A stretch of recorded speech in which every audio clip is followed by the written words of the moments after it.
여러분, 이 하나님의 일도 똑같습니다.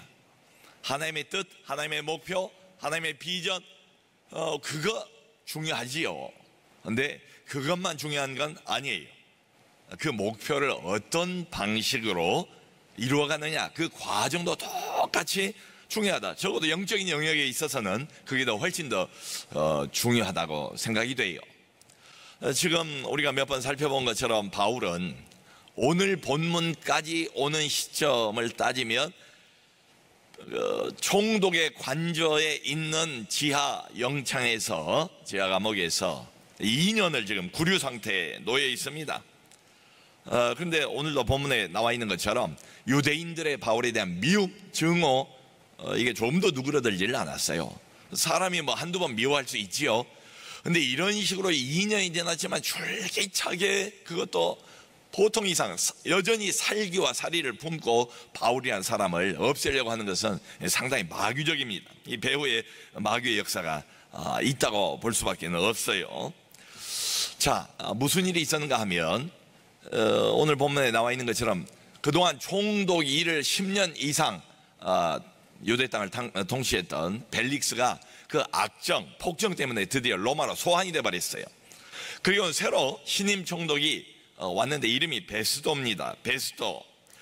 베스도가 부임하는 걸 기점으로 해서 유대인들이 다시 또 바울을 살해하려고 본격적인 음모를 꾸민 내용이 나와 있어요. 그러니까 지금 가이사랴의 총독 관저가 있지 않습니까? 이 베스도가 가이사랴에 왔어요. 하루를 쉬었어요. 그리고 그 다음날, 오늘 본문에 사흘 만에 이렇게 되어 있습니다. 자기가 부임한 지 사흘 만에 맨 처음 방문한 데가 어딘가 하면 바로 예루살렘입니다.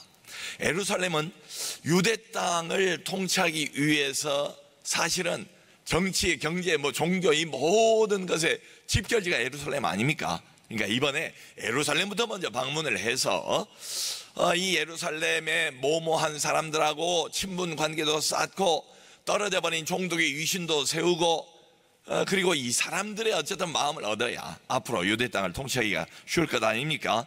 또 관할 지역의 실태도 파악하고 등등. 그래서 예루살렘으로 맨 먼저 올라갔답니다. 자, 그런데 지금 이 베스도 총독이 환심은 얻어야 되지만, 그런데 일 처리는 이 전임 총독보다 훨씬 합리적이고 그리고 공명정대한 사람 같아요. 뭐라고 대답을 하는가 하면, 자, 지금 2년 동안 바울이란 이 죄수가 가이사랴에 잘 있다. 이 잘 있단 말은 어디 도망갈 염려가 없다, 도주 염려가 없다.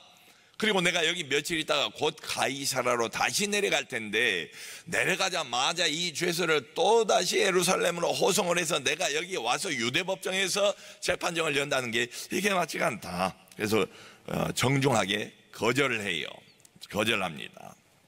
자, 그래서 결국 이 고소권에 책임이 있는 대표자들이 너희들이 내려와서 가이사랴에서 결국 신임 총독 베스도가 이 재판정을 열게 됩니다. 이 사람들이 와가지고 또 여전히 바울을 아주 중대한 이런저런 죄목을 들어서 고발을 했대요. 근데 역시 아무 증거도 제대로 되지는 못했다는 겁니다. 그래서 여기 8절을 보면 바울이 자기를 변론하는 그 내용이 딱 한 줄로 8절 한 절에 이렇게 요약이 되어 있습니다. 뭐라고 말하는가 하면, 내가 지금까지 유대인에게나 유대인의 율법에나 또 유대인들이 그렇게 중요하게 생각하는 성전 문제에 관해서나 로마 황제에게 죄를 범한 적이 없습니다. 아무 죄도 없습니다. 베스도가 이미 소문을 들었겠지요. 자기가 봐도 죄가 없어요. 근데 유대인의 환심을 어대하잖아요. 여기서 이 사람을 석방시킬 수는 없지 않겠습니까? 그래서 짐짓 바울에게 선택권을 주는 것처럼 이렇게 물어봐요.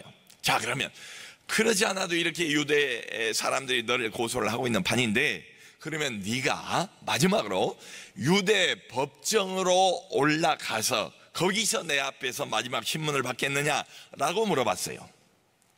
그랬더니 바울이 11절에 이렇게 말합니다. 나는 유대인이지만 로마 시민권을 가지고 있는 사람입니다. 나는 로마 시민으로서 지금 로마 법정에서 로마 총독 당신 앞에서 재판을 받고 있는 중에 있습니다. 저들이 나를 고발한 저 내용이 만일 사실이라면 내가 죽기를 마다하지 않을 겁니다. 하지만 그 고소 내용이 사실이 아니라면 아무도 나를 저 사람들에게 넘겨줄 수 없습니다. 내가 로마 황제 가이사에게 상소합니다 라고 이야기를 하는 거예요. 여러분, 바울은 로마 시민권을 가지고 있었지요. 로마 시민권을 가지고 있는 사람들의 특권 중에 하나가 뭔가 하면 어떤 중대한 재판건에 관해서 하급 재판을 좀 불성실하게 잘못하는 것 같으면 로마 시민은 직접 로마 황제 가이사라고 부르지 않습니까? 시저 말이에요. 가이사에게 직접 상소할 수 있는 권리가 있었습니다. 지금 그것을 활용한 거예요. 내가 로마 황제 가이사에게 상소하노라. 자, 이게 예상 못했던 일이 벌어진 겁니다. 법정에서. 그러니까 이 베소 총독이 옆에 있는 배석자들하고 상의를 했대요. 이 건을 어떻게 처리할 것인가에 대해서. 그러니까 옆에 있는 배석자들이라면 법률 전문가들 그리고 총독의 고문들하고 이 건에 대해서 상의를 했대요. 그리고는 결국 결론이 12절에 이렇게 나왔습니다. 네가 가이사에게 상소했으니 가이사에게 갈 것이라.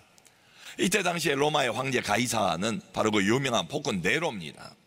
근데 네로가 처음 몇 년 동안 아주 선정을 베푼 것으로 알려져 있습니다. 이 학자들은 그 당시 어느 지점이었을 것이라고 되게 공통적으로 의견을 말합니다. 자, 여러분, 주목할 것은 이 결론입니다. 네가 가이사에게 상소했다. 그러니까 결국 가이사에게 가게 될 것이다. 여러분, 결론만 보면 주님 뜻대로 된 거 아니에요? 주님이 이미 바울에게 말하지 않았습니까? 네가 예루살렘에서 나를 증거한 것처럼 네가 로마에서도 나를 증거해야 하리라. 온 세계를 힘으로 무력으로 제패하고 있던 로마, 그 로마 제국의 심장부인 그 로마 안으로 들어가서 로마 한복판에서도 복음을 외치는 것이 바울의 마지막 남은 사명입니다. 마지막 한판 승부를 로마에서 벌여야 되는데 주님이 이미 말씀을 하셨어요. 그리고 이제 드디어 로마로 가게 되었습니다. 2년이 경과했어요. 근데 그동안 우여곡절이 있었고요. 상황 자체를 객관적으로 보면 조금 더 나아진 것은 없는 것처럼 보여요. 그런데 하나님의 때가 되니까 하나님이 문을 여시는 겁니다. 여러분, 그러니까 이렇게 보면 하나님이 정하신 시간은 2년 전이 아니에요. 2년 후예요. 바로 지금이에요. 자, 바울 입장에서 한번 생각을 해보면 바울이 과연 이런 식으로 로마까지 갈 것을 내다봤겠는가, 예상했겠는가? 여러분, 주님이 직접 바울에게 어느 날 밤중에 나타나셔서 서서 바울에게 격려하면서 말씀해 주지 않습니까? 네가 로마로 가게 될 것이다. 로마에서도 나를 증거해야 할 것이다. 주님이 직접 말씀을 하셨으니까 가게 될 것을 믿었을 거예요. 분명하게. 그런데 자, 상황이 2년이 지나가면서 어떻게 변하는가를 보세요. 벨릭스가 생각 못했던 때에 갑자기 로마로 소환이 됐습니다. 베수도가 새로 신임 총독으로 부임을 했습니다. 그리고 다시 로마 총독 앞에 서서 재판이 열렸고, 그리고 바울이 자기 입으로 가이사에게 상소를 했습니다. 그래서 로마 행이 공식적으로 결정이 된 거예요. 이런 식으로 로마로 가게 될 것을 바울이 예상하지 못했지요. 하나님의 말씀, 하나님의 뜻, 결국은 성취가 됩니다. 하나님의 뜻인데 누가 막겠어요? 그런데 언제 될지 몰라요. 어떤 방식으로 그 하나님의 계획과 목표가 이루어질지 몰라요. 아무도 몰라요. 바울도 몰라요. 그건 감춰져 있습니다. 그건 전적으로 하나님의 소관이에요. 여러분, 우리가 이제 기도를 하지 않습니까? 지금도 아직 응답받지 못한 여러 가지 기도 제목이 있잖아요. 하나님이 우리 기도를 들으신대요.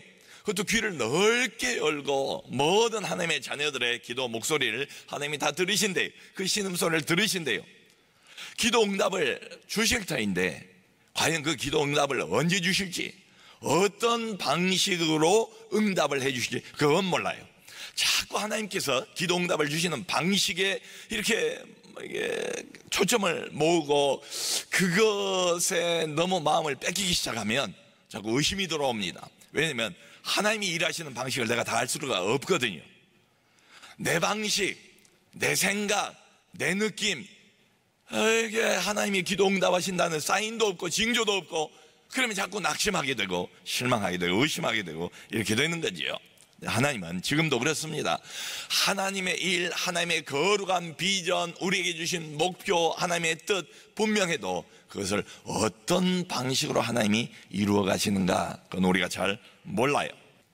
자, 이 시점에서 여전히 자기 목숨을 노리고 있는 유대주의자들에게 자기 목숨을 맡길 이유가 없지요.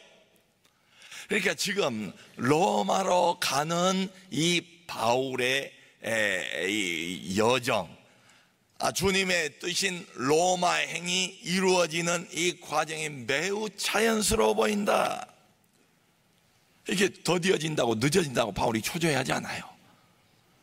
바울을 자주 만났던 동역자 누가, 아리스타고, 빌립, 이런 사람들과 어떻게 하면 로마로 빨리 갈 수 있을까, 주님의 뜻을 빨리 이룰 수 있을까, 작전을 짜지 않고 그걸 계획하지도 않아요.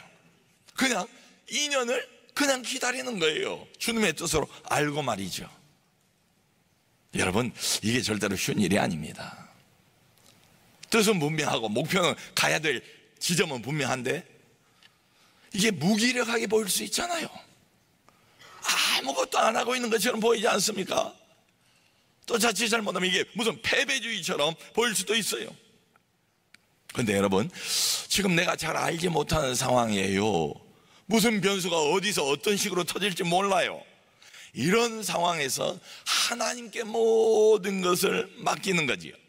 그리고 하나님이 적극적으로 개입하셔서 하나님이 액션을 취하시고 하나님이 직접 문을 여시는 게 분명해 보일 때까지 기다리는 거지요.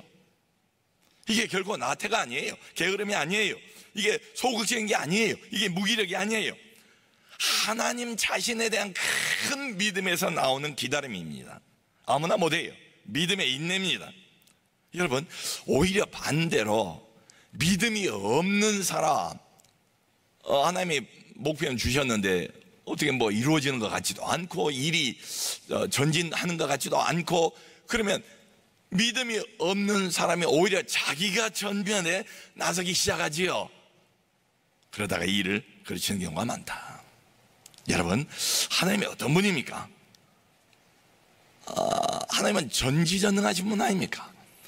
지금 이 상황, 바울이 놓여 있는 상황, 지금 우리의 상황, 이 일의 지금 상황, 전후 좌우 문맥, 이걸 하나님이 모르실 리가 있습니까?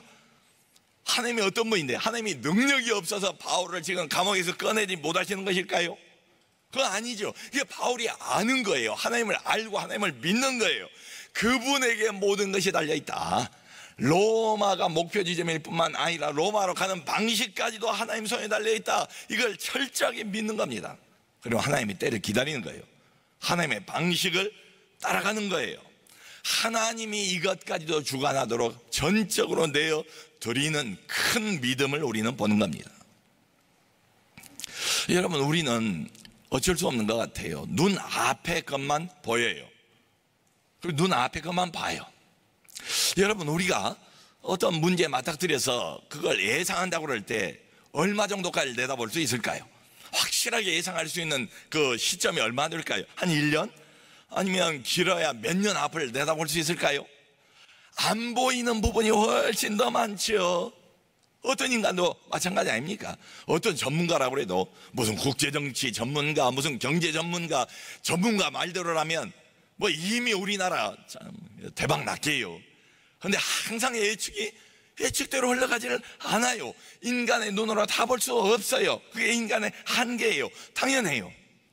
근데 우리 하나님은 어떤 분입니까? 하나님께서는 전, 후, 좌우 모든 맥락을 다 보시죠. 지금까지 흘러왔던 내 인생의 과거, 이 일의 과거를 다 보시죠. 앞으로 될 일을 보시죠. 미래를 보시죠. 한두 가지만 보신 게 아니죠. 전체를 보시죠. 한꺼번에 이걸 다 보십니다. 말하자면 하나님은 내 인생의 마지막 지점까지를 내다보면서 지금 나를 움직이고 계신다. 이 일에 앞으로 10년, 20년, 수십 년 후까지를 내다보면서 가장 베스트로 하나님이 움직여가고 계신다. 내 인생을 하나님은 부분적으로 보지 않아요. 어떤 큰 일을 하실 때 하나님이 한두 가지만 보지 않아요. 내 인생을 통째로 꿰뚫어 보시면서 최상의 방법을 동원하고 계시다. 가장 적절한 방식으로 하나님이 이루어 가신다. 우리 하나님은 하나만 생각하지 않습니다. 한 사람만 바라보지 않습니다. 어떤 일을 이루시면서도 하나님은 여러 가지를 생각하시고 여러 사람을 동시에 한꺼번에 죄다 종합적으로 생각하셔서 가장 최상으로 일해 나가신다. 그걸 우리가 믿어야 됩니다. 내 눈에는 종종 안 보여요. 그렇게까지는 우리가 생각을 못해요. 단순한 이유 때문에 그래요. 우리는 하나님이 아니니까 못 볼 수밖에 없어요. 우린 여러분 신앙은 가지고 있지만 신이 아니잖아요. 내가 내 인생을 다 몰라요. 내일 일도 몰라요. 장래 어떤 변수가 나타날지 몰라요. 그저 우린 솔직히 말씀을 드려보면 우린 그저 연약한 인간에 불과합니다. 자, 여러분, 바울에게 주님이 나타나셔서 그 어려움에 처해 있는 바울을 위로하시고 격려해 주셨잖아요. 힘내라고 말씀하시지 않습니까? 그러면서 네가 로마까지 장착하게 될 것이다 라고 목표 지점을 주셨어요. 그런 다음에 주님이 이렇게 말씀하진 않았어요.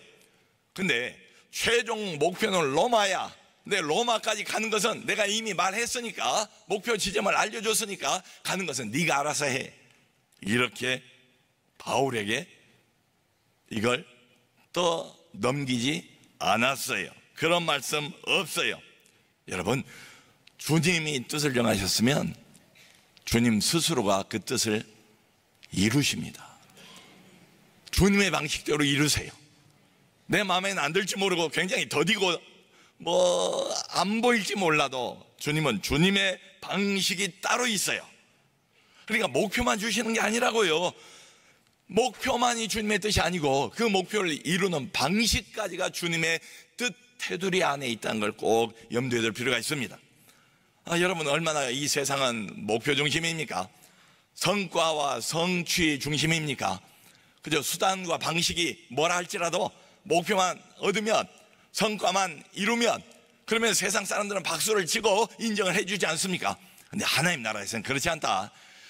목표만이 뜻이 아니라 그 목표를 이루어가는 여정과 방식까지가 하나님의 뜻 안에 포함되어 있다, 이 말입니다. 하나님의 뜻은 2년 전이 아니고 2년 후에요. 벨릭스 때가 아니고 베스도 때예요. 유대 법정에서 결판나는 게 아니고 로마 법정에서 결판나는 거예요. 이게 바로 하나님의 뜻이다, 이 말이죠. 여러분, 여기까지 오는데 우여곡절이 많이 있었습니다. 근데 중요한 건 뭐냐? 결국 하나님이 마음을 먹으셨으면, 하나님의 뜻이면 결론은 주님 뜻대로 된다. 로마까지 어떤 방법으로 갈 것이냐, 이 하나님이 주신 비전, 우리 모임에 주신 비전, 우리 교회에 주신 비전, 우리 부서에 주신 비전, 내 인생에 주신 비전, 어떤 식으로 하나님이 이루어갈 것인가 몰라요. 모른다니까요. 그 방식에 너무 목을 매기 시작하면 자꾸 의심하게 되고 갈등하게 되고 무리수를 두기 시작하고 그렇습니다. 내 눈에는 안 보여요. 하나님이 감춰놨어요. 내 느낌에는 안 느껴져요. 자, 여러분, 그런데 생각해 봅시다. 하나님의 목표를 주셨어요. 근데 이게 이루어질 기미가 안 보여요. 아브라함처럼. 자, 그렇다고 해서 목표만 하나님이 던져주시고 그냥 하나님이 손 털고 그냥 팔짱 끼고 어떻게 하는가 보자, 구경이나 하시면서 아무 일도 안 하고 계시는 거라고 생각할 수 있습니까? 그럴 수 없잖아요. 그냥 내가 못 볼 뿐이고 못 들을 뿐이고 못 느낄 뿐이지, 하나님은 하나님 방식대로 여전히 그 목표를 향해서 하나님 자신이 일하고 계시는 중이다. 아멘. 자, 여러분, 생각해 보면 하나님께서 내게 미리 보고할 필요가 있습니까? 목표를 주셨는데 내가 그 다음에는 이렇게 움직일 거야, 또 내가 그 다음에는 저런 방식을 취할 거야, 내가 저 문을 열고 이 문은 닫을 거야. 하나님께서 일해 나가시는 방식, 목표를 성취해 나가는 그때마다 내가 마치 무슨 직속상관이 되는 것처럼 하나님이 내게 미리 보고를 하고 내 결제를 막고 움직이셔야 한다는 이런 게 있습니까? 없지요. 몰라요. 이게 바로 우리의 믿음이 필요한 지점이에요. 하나님을 휘두를 수는 없잖아요. 우리가 하나님의 뜻대로 순종을 해야지요. 하나님이 뜻을 정하셨으면 반드시 이루어집니다. 여러분, 오늘 본문을 보면 2년이라는 꽤 긴 시간이 흘렀지만 여전히 마귀는 집요하게 바울이란 이 사람을 놓치지 않고 공격하지 않습니까? 이게 사실은 복음에 대한 공격이에요. 하나님 나라에 대한 공격이에요. 어쨌든 마귀의 가장 큰 목표는 예나 지금이나 하나님 나라를 파괴하는 것, 하나님의 백성들을 무너뜨리는 것, 복음을 없애버리는 것, 이런 거예요.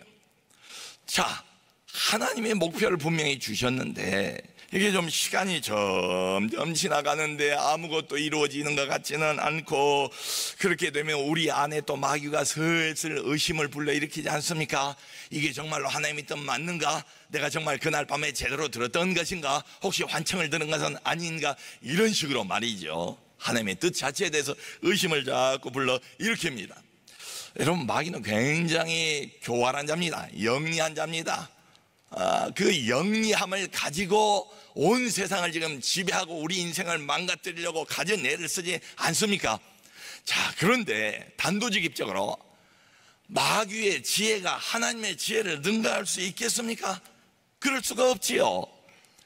여러분, 하나님의 아들이신 예수께서 이 땅에 오셨을 때에 사람은 이분이 하나님의 아들인 걸 몰랐어요. 사람은 이분이 메시아이고 구원자라는 것을 알아보지 못했습니다. 그런데 누가 알아본 뭡니까?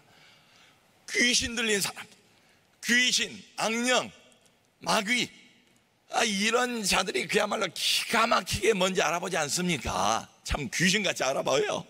먼저 달려와서 오라고 하지도 않았는데 자기가 예수님 앞에 엎드려서 절하면서 높으신 하나님의 거룩하신 아들이여, 왜 오셨나이까? 우리를 멸하러 오셨나이까? 제발 우리를 떠나주소서라고 하소연하는 장면이 여기저기 많이 나오지 않습니까?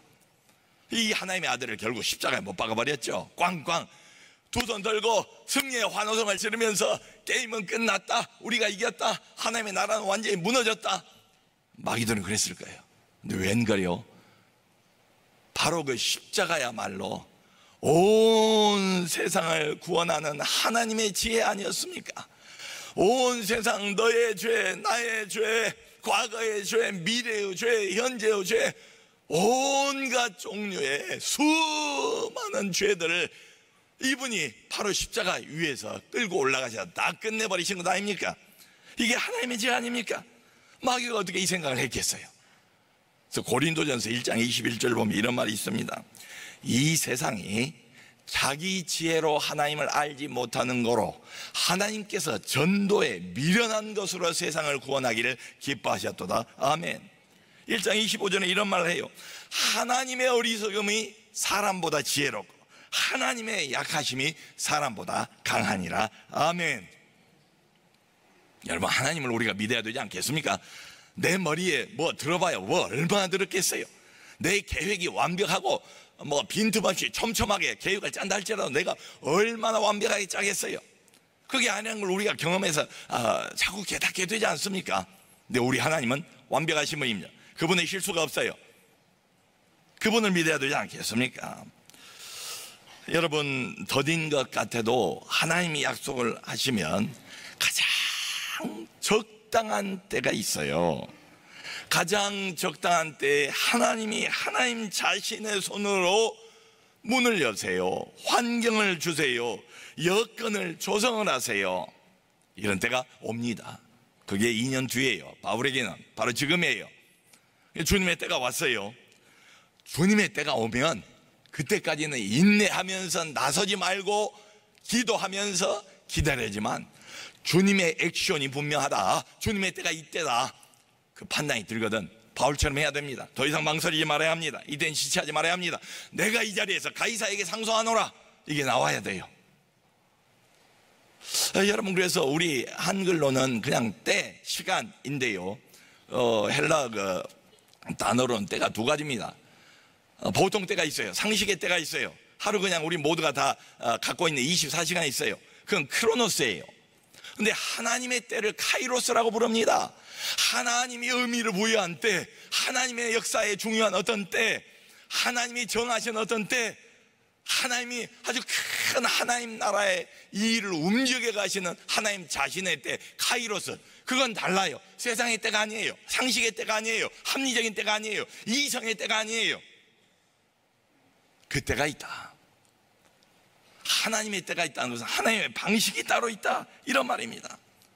때론 너무 더디고 지치고 포기하고 싶지만 포기해서는 안 되죠. 하나님이 목표를 가지고 있고 하나님이 뜻을 정하셨으면 반드시 이루어집니다. 근데 언제일지 몰라요. 2년 후일지 20년 후일지. 그리고 그 어간이 필요한 기간이라고 이분은 생각하시는 거예요.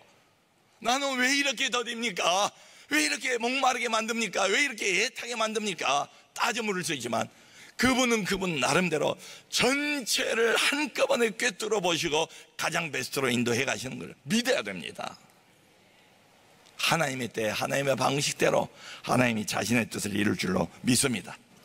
모쪼록 우리 성도님들께서도 목표만이 아니라 그 목표를 이루어가는 방식까지도 주님 뜻 따라서 이루어가시기를 바라고, 그래서 주님을 온전히 기쁘게 해드리는 우리 모두가 될 수 있기를 주님의 이름으로 축원합니다.